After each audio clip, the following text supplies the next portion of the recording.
નીચેના પૈકી કયું વિધાન યોગ્ય છે? અહીંયા કવિએ પૂછ્યું યોગ્ય. જો ધ્યાન ક્યાં દેવાનું છે? યોગ્ય. બુધ સૂર્યથી સૌથી નજીક હોવાથી તેનો પરિભ્રમણ સમય ઓછો છે.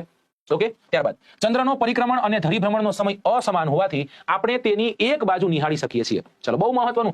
આ બીજા નંબરનું સેન્ટેન્સ તો બહુ મહત્વનું છે ભાઈ.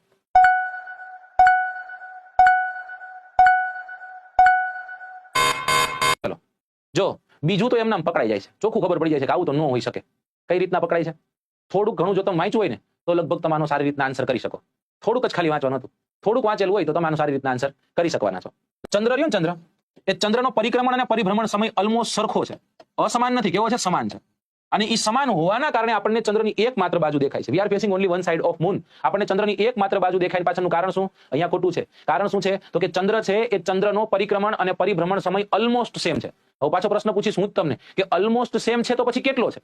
રાઈટ, એ તમારે મને કહેવું પડશે ને કે ઓલમોસ્ટ સેમ છે તો પછી કેટલો છે? ચાલો મને કહેજો. Very good. એનસીઆરટી જીસીઆરટી શું લખે છે? 29 ડેઝ લખે છે. તમારે મને કહેવાનું છે કે ચંદ્રની સપાટી કેટલી દેખાય? કેટલા ટકા જેટલી સપાટી આપણે પૃથ્વી પરથી જોઈ શકીએ છીએ? જો ચંદ્ર જ કરવાનું છે, કારણ કે ચંદ્રમાંથી ક્વેશ્ચન્સ નીકળવાના છે.